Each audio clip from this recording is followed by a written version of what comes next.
Hello, everyone, and welcome to today's broadcast of Speaking the Truth About Money with Martin Coward and Joy the Wise Woman. I am both Martin Coward and Joy the Wise Woman. Martin is my human name, and Joy the Wise Woman is my spiritual name. We are both human and spiritual. And I'm so excited today to have as our guest Geffrye Parsons. Geffrye Parsons is an expert in the world of diversity, inclusion, and diversity, equity, and inclusion. My mind went blank there for a minute. I'm sorry. He's also the CEO and the founder of the Inclusion Imperative. And what he loves to do is help people and organizations understand the importance and the value of inclusion in the workplace specifically.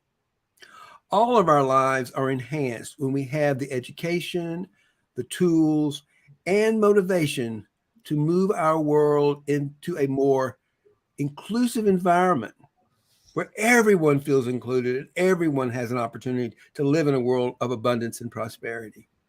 So, Geff, thank you and welcome to our show today. I'd like to start out by asking you a question. How did you get into this world? I think you said you spent 35 years when you were the managing director in a wealth management company or financial services industry, with a sideline of working around diversity, equity, inclusion, and inclusion became something you're very passionate about. But how did you get there? Tell us a little bit of your story about why you're so passionate about this work and why you think it's so important that you make such a difference with it. Well, thank you, Martin, and hello, everyone. It's great to be here. Thank you for the opportunity to come on and share. It's a great question, Martin. I mean, how does anyone get into this? Because diversity, equity, and inclusion is relatively new as a concept for organizations to really get their teeth into. And I came into it as most people do, almost by accident, really, because this was never something that I set out to do as my career. I spent, as you said, 35 years basically working as a front office executive in financial services. In quite senior roles, finishing up as a managing director at Macquarie Group, and spent most of my time, in that world that you would expect, operating in financial services on a trading floor, in a world of business and making money. But I'm a gay man, and this is something which has really basically informed my journey progressively through those 35 years. I mean, when I started work back in the 80s. I was not bringing my whole self to work at all. That it was absolutely not the case. I started work, really as my first job was as a chartered accountant. I'm qualified as an accountant in the UK, and my first job was in the 80s. And I was recruited by a firm in the centre of London, in Piccadilly. For those of you who know the centre of London fairly well, right by those pretty lights. It was a very a medium-sized accounting firm, and 15 of us started on the same day. And I looked around the room with the other 14 people, and there were 15 people who looked identical. We were all male and we were all white. And it just, even then, it just jarred me. London always has been a very cosmopolitan place. And sitting in a room with everybody who looked exactly the same and very much not like the people outside those walls was jarring even then. And it struck me that this was probably not the best way to do business, even at the time. Obviously, it took me a long time to actually start really, translating that observation into potential action. And I spent half of my own career, a 35-year career, I spent half of it in the closet. It did not bring myself to work. I was not authentic in the workplace at all. And it was really only when I got, fairly old and fairly senior, when it almost, I wasn't worried about my career prospects, that I was able to embrace that. And from that point on, I decided that, this was something I was sufficiently passionate about to understand why it mattered. And I, got involved really side of desk, and increasingly center of desk, in promoting inclusion, and specifically, or particularly, not only, but particularly LGBTQ plus inclusion. So I co-founded the LGBTQ plus network at one of my previous employers, BNP Paribas, which is a French bank in London. And when I moved on to Macquarie, I chaired the network there for most of the 8 or 9 years that I was at Macquarie. I took up the chairship within 6 months of starting at Macquarie, and I stayed chair until I retired from Macquarie earlier this year. Well, I want to ask you a question that came up in me, and I have a very similar background. I'm also a CPA. I also worked in a financial services world. I was also a top producer in a financial, and I came tumbling down. But I don't want to get too much into my story, and I can tell you we might talk about that a little bit. But I want to ask you. You said you at the early, and I too. We somewhat hit ourselves, but when we can't show up authentically in the workplace as who we truly are, how do you think that impacts our creative genius? It's fundamental. I mean, what we're really talking about in terms of inclusion, when I say an inclusive workplace, I mean a workplace in which there is a sufficient degree of psychological safety for people to be able to be authentic and contribute fully of themselves. The phrase of bringing your whole self to work has become a little bit almost like a cliche. People just don't even think what it means now, but it is important that you don't spend your time and your energy doing things like code switching, just sort of fitting into what you think the received patterns of behavior and wisdom are in an environment. You need to bring your perspective to it. And if you spend all your time covering, pretending you're somebody that you weren't, using different pronouns to what you really should be using, pretending you were doing other things last weekend than you really were, just avoiding conversations and not even contributing in team conversations, in case that suddenly creates a situation where you might be suddenly, exposed to risk, in my case of being outed. This is incredibly detrimental to your job. And I saw it throughout my own career. I think how much more happy and productive I might have been at work if I'd been able to be myself in the first half of my career, the way I was in the second half of my career. And that's something which has always resonated with me, but it's very, very powerful. And the more that we can get people to understand that this is not a nice to have, mental well-being, or well-being generally for people in the workplace, is fundamental. It comes from their psychological safety, and it allows them to give the best of themselves. And it's a payoff not just for them, it is a payoff for the teams that they work for and the organizations they work for. I like to use it. I mean, it's a tired old cliche, the square peg in a round hole. You can only fit a square peg in a round hole by diminishing it, significantly diminishing it or damaging it. Yeah, exactly. If you are a square peg trying to fit into a round hole of an organization, being damaged or being diminished is not useful for you, and it's certainly not useful for the organization.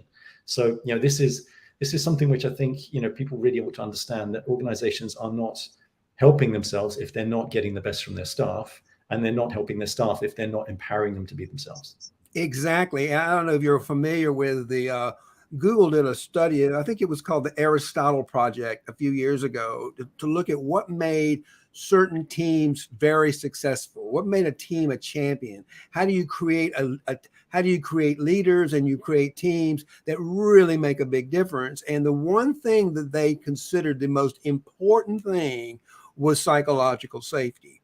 And for me, as a mindset coach, what I know to be true is that fear is always going to prevent us from tapping into that creative genius. So that's why it's not just a nice thing to do to make me comfortable in the workplace, but if I feel included, if I feel appreciated, and I feel people understand who I am as a human being and see me for my authentic self, that fear factor comes down, and then my authentic genius comes alive. My creative genius comes alive, and I have more fun as the employee or part of the workplace or part of the team. I'm enjoying myself. I'm more creative. I'm more productive. And if the employees and the staff are more creative, more productive, then bottom line, that's going to be good for the company. Absolutely. I mean, it's worth us just pausing just in case there are people on listening who have not heard of psychological safety before. I mean, this was a phrase which was coined by Amy Edmondson at Harvard, but basically means that you feel there's a shared belief within the group that you're part of a team, that that environment is safe for basically taking a different view, being not just fitting in, so not code switching. So it's okay for you to take a risk, to disagree, to challenge received wisdoms, to basically ask people to try to think of another way than just the way that you always do things. And that, as you said, if you are sitting in fear, you're not going to do that. You're basically going to sit there and think, well, that's the way it's always been done. we will just carry on doing that. And that's disastrous for the team. It's disastrous for you. I mean, if you think that, you don't really fit in a team, you're either not going to perform of your best, or you're going to leave, or you're going to do what's known these days as quiet quitting. Basically you do the minimum, rather than expose yourself to the risk, or, think that if you say something which is of a different view, or expose yourself to be shown to be different, then you are at risk, and that is not helpful. And it produces, of course, things like groupthink, and there are plenty of examples of just how disastrous that can be. It's fairly well known example is, groupthink actually contributed to the space shuttle crash, just because people were too scared to speak up and say, actually this is a problem. And things like that. There's a dramatic example, but day to day in the workplace, that's the sort of thing that can really happen. And teams are not going to learn. There is a fundamental lack of innovation and learning in a team where everybody just follows received wisdom and assimilates to the the perceived norms. Accenture did some research a couple of years ago and found that open cultures, open organizations within teams, they equal/open, created a 6 times multiple of innovation mindset, and that's what you want. You want people to be using their creative juices to inspire progress and change. You just can't carry on doing things the way you always have done, or the market will overtake you. I want to share a personal story. I love that. It made me think of my own story of a few years ago, but my last job in the world of finance. And I was hired from one firm to another firm, largely, and they pursued me for 2 years because I was somewhat of a high-profile gay man. I was part of the Human Rights Campaign steering committee. I was the gala co-chair when we were leading up to marriage equality and all those kind of things. And I was a pretty high-profile guy in New York. And another big firm actually paid me a lot of money to come over and work for their firm. And so it was like, oh my God. I was so excited because my gay card moved me to the front of the line. That's what they wanted. They wanted a gay man. But what I got to tell you 2 things, and I would love for you to comment on that. I never felt comfortable in that firm. I always felt there was something missing. Right. And it all came tumbling down when we elected this dark force into the power in this country in 2016. And I went into a panic. I went into a tailspin, and I went into a dark night of the soul. And I was just projecting fear and unhappiness from within me. And I could not get a client. And I went from being a top producer to being on the edge of bankruptcy literally within months, because my fear was so big. Not I didn't know it was from the company, but because the country had taken this move toward the people who looked like the bullies who bullied me in South Georgia growing up. And also the people in the firm, it became clear to me they really didn't care. They were just wanted a Republican in the White House because they thought it'd be good for the markets. So I found myself in a very, very toxic environment. And what I realized, they didn't really want me, Martin Coward. They wanted my market share. They wanted my money. And I felt abused by all of that. And when I finally left and got out of there, and thank God I did, it was on the surface level, it was all kind of like, oh yeah, we love gay people. But underneath it, you knew they really didn't really give a crap about me. Well, I mean, what you just described is classic pinkwashing, right? I mean, that's something that comes up every year around Pride, when organizations decide it's time to put a rainbow on their logo or whatever, which I'm absolutely not opposed to, because the more visibility we get as a community, the better. What I am opposed to, as I'm sure everybody on this call would be, is when that's really not backed up by substance of day-to-day corporate culture. It's really essential that they're walking it as well as talking it. So if you want the business of the LGBTQ plus community, or you want to portray yourself to be an inclusive organization, it is important that you are actually doing that. And what you just described is a classic sort of either tokenistic or performative kind of step that they took there. A lot of organizations feel they should be doing this because it's the right thing to do. That's performative, but or it might just be, well, we need to have somebody, like you as a gay man on board, so we can say, look, hey, how inclusive we are. That's just tokenistic. It's chasing quotas, and it's all optics. What matters is what's happening day to day at the coalface, to use the phrase I like to use. And they weren't listening to you, and that's the psychological safety that you were lacking. There was no organizational learning arising from that, because you weren't able to give of your best self, and as a result, the organization didn't get the best out of you, and quite the opposite, actually. So it can be quite destructive. And if organizations focus only on the visual aspect of appearing to be inclusive, it's actually very, very destructive, because it means they're not buying into inclusion.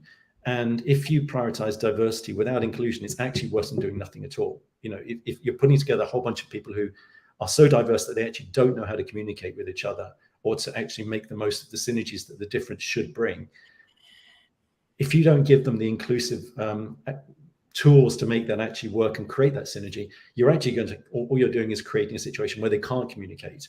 And that actually has been proven by endless studies to be worse than doing nothing. Diverse and inclusive teams, well-managed diverse teams, will always outperform a homogeneous team, even if that team is better qualified. But if the opposite is true, if they're not well-managed, they lack the inclusion, they'll underperform. So this has been proven by endless amounts of research, and that's why inclusion matters. Chasing diversity, like you just described, without thinking about inclusion, is a recipe for disaster for all parties. Yeah, it was. I mean, I thought the entire time I was there was something wrong with me. The same thing I thought of me as a little kid when I was bullied, and I couldn't quite put my finger on it until, because we always think as being on the outside that if we're feeling bad, that there's something wrong with us, and that makes us feel like shame. So it was really hard.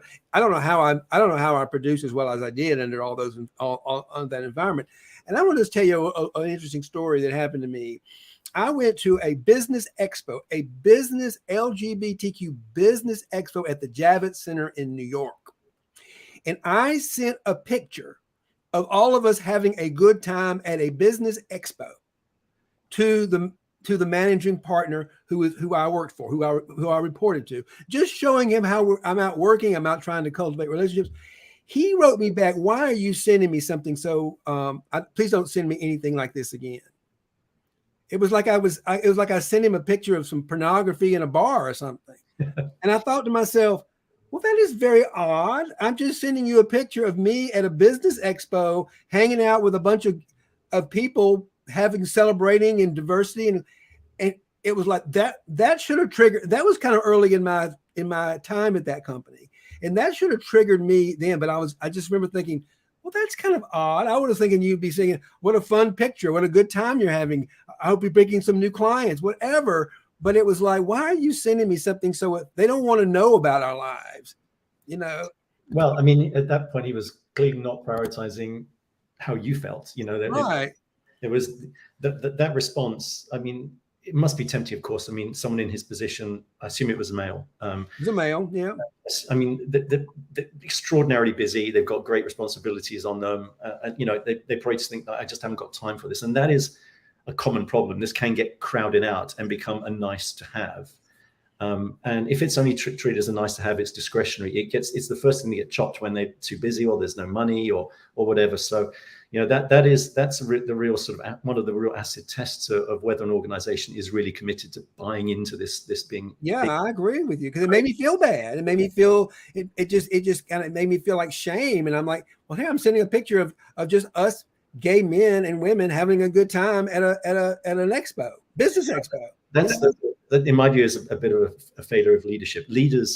Authentic leaders are the ones that are really responsible for creating the psychological safety that we need. Exactly. That's usually done by people who are a more functional level, team leaders who are basically living the experience, but they need the tone from the top.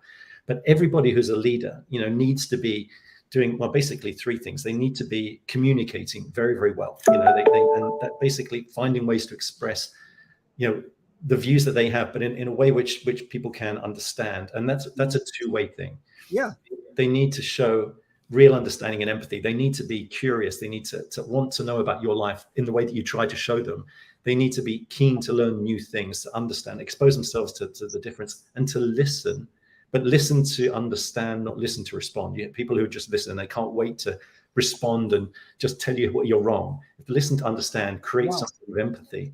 And then from all of that, just, that all comes back to the communication of the first point. But the third point really is authenticity. And you mentioned earlier, I think, vulnerability. That might have been before we came on air, but vulnerability is a key thing that leaders really need to display. And it's the first thing leaders flinch from, because the fear of not looking like they know what they're doing, not looking at all of the answers, and being incompetent, that's the absolute fear number one for most leaders, right? But it is, embracing the fact that they don't know everything, and they can surround themselves by people who actually do and can actually help them learn, is really what management is about. You can be great at the hard skills of your job, but the soft skills are really what make managers very good managers.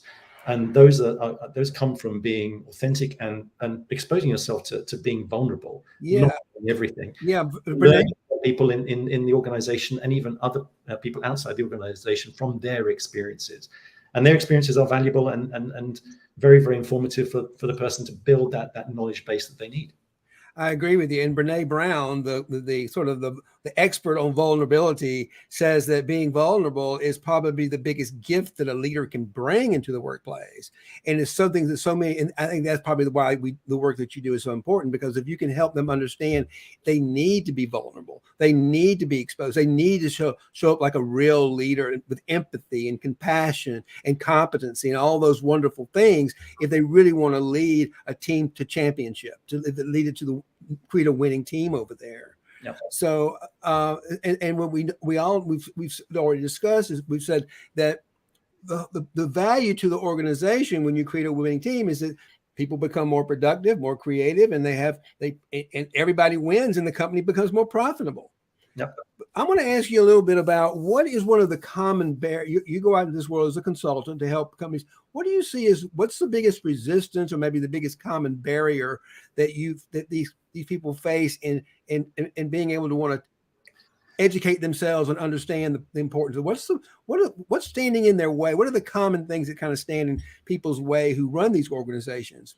But there are a few things. One of them we've kind of touched on already, which is just the fact that this is just one of 1,000 priorities, and whether or not it actually becomes a priority relative to the fact that, they've got, a horrendous budget to work on, and an awful lot of schmoozing that needs to be done, and everything else that basically fills executives' time.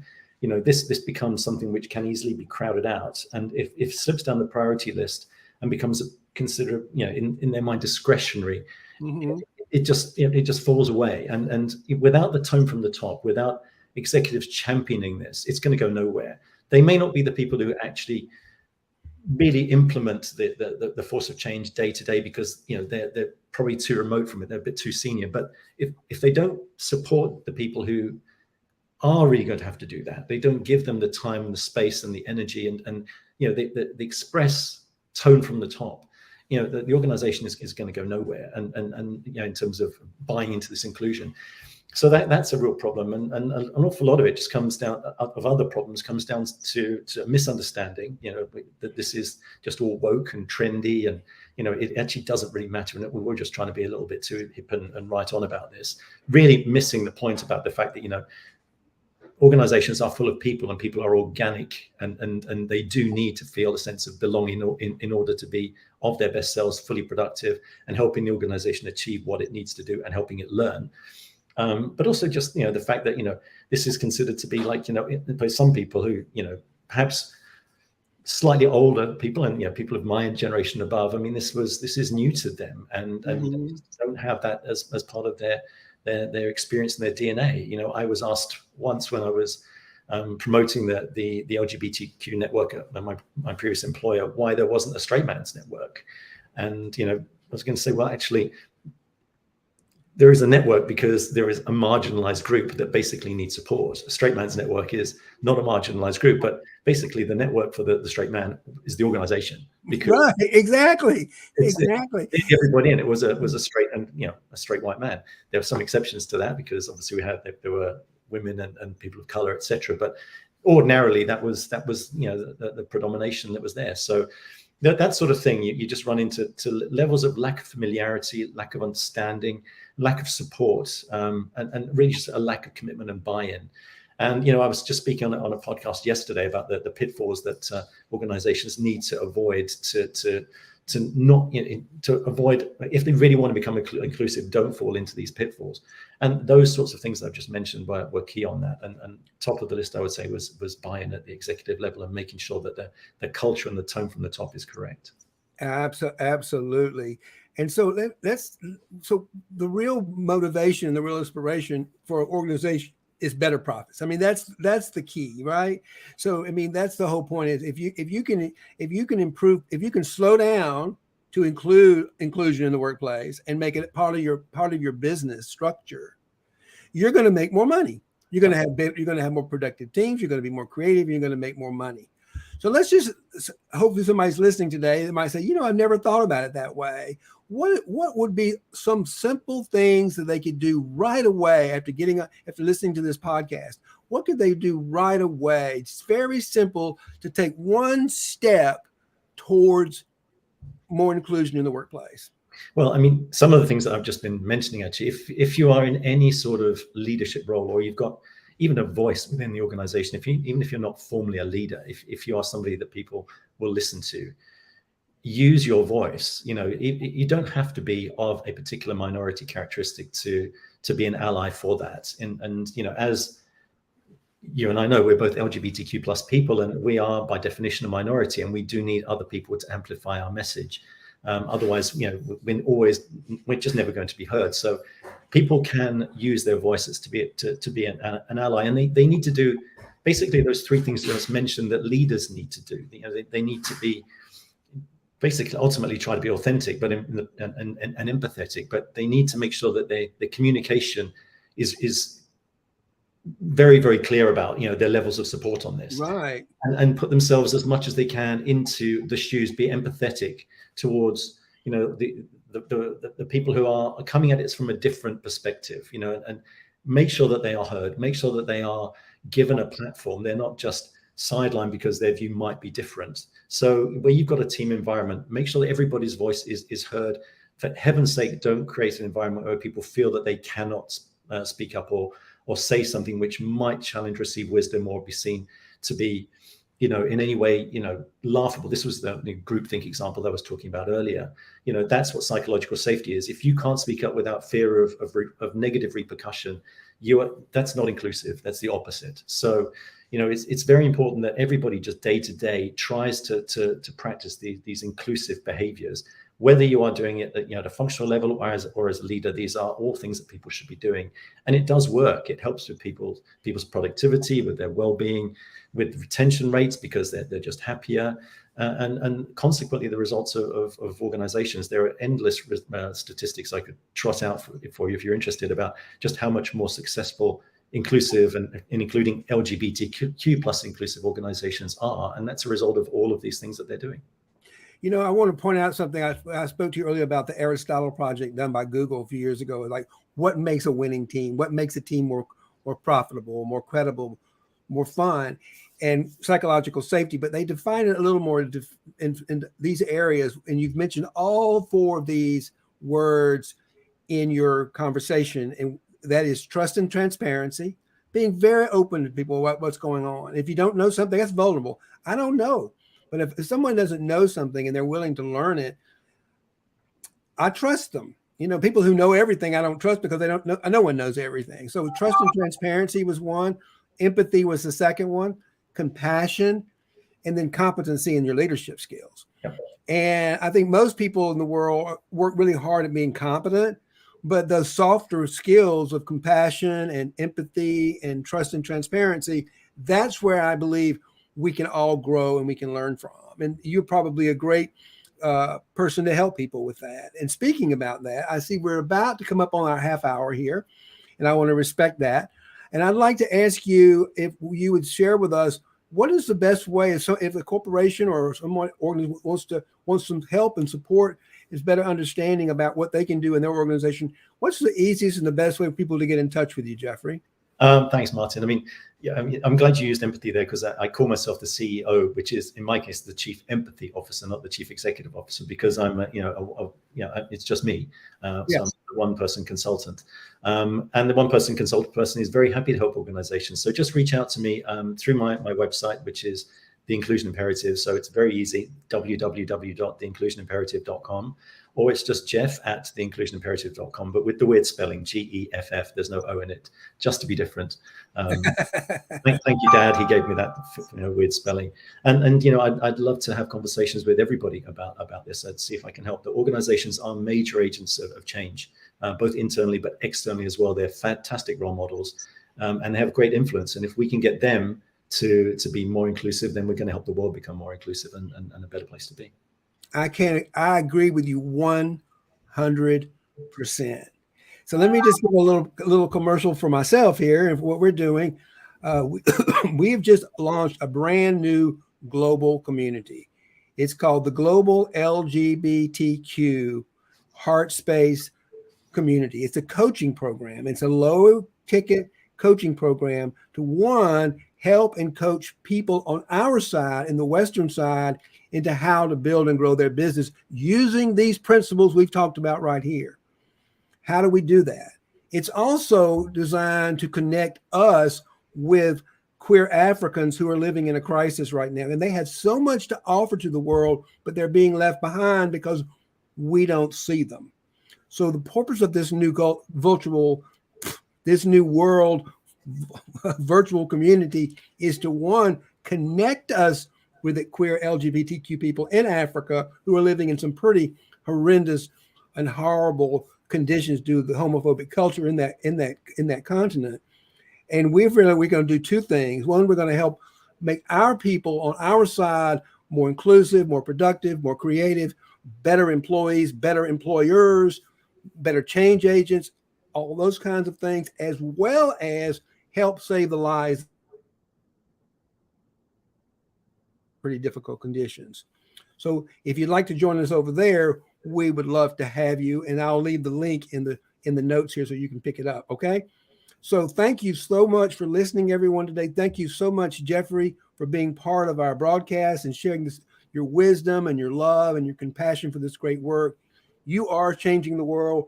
We're changing the world by simply showing up with love and gratitude with who we are and allowing that divine presence within us to shape the future of the planet. So thank you so much for joining us today. And may love and prosperity continue to prevail across the land. Thank you, Martin, for the opportunity, and thank you, everyone, for listening. It's been a pleasure.